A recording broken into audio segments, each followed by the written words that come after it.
بسم الله الرحمن الرحيم. أهلا وسهلا بكم حبايبي، شلونكم؟ إن شاء الله تكونوا بخير. أتمنى الاشتراك في قناتي الجديدة المتواضعة إذا حبيتوها.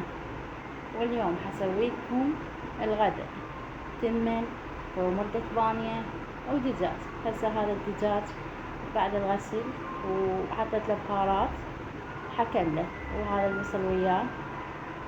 وهسه خلينا بالقدر وحطيت البهارات والبصل والورق الغار، ونضيف له شوية مي على مود تروح الزفرة. بس خلينا المي،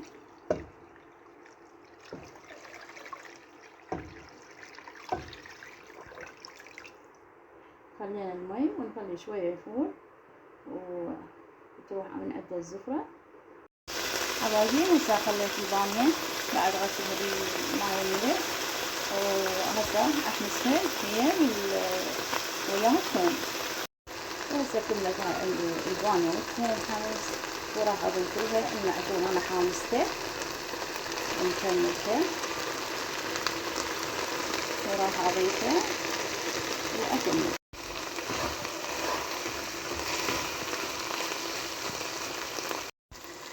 وهنا انا راح اضيف مي الطماطة عند ضاربته بالخلاط. وهسه ضفت المي الطماطة وخليت له ملح. هنا انا عندي الدجاج جاي يفور، بس بعد ما كمل بعد ياخذ له 10 دقايق.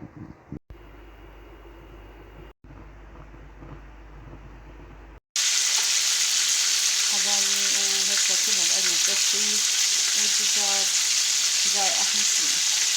وهذا شيء خيار وفلفل حلو، وهنا عندي الخضرة هذا البصل. وهسه حبايبي حبس الكمون. هسه حبايبي كمان عندي هذا الكمون، وكمان عندي تسويق الدجاج، وكمان عندي مرقة البامية. وهسه كمان عندي مرقة البامية. والآن حبايبي كملنا غدانا وجهز كل شي. نتمنى ينال إعجابكم، لا تنسوا اللايك.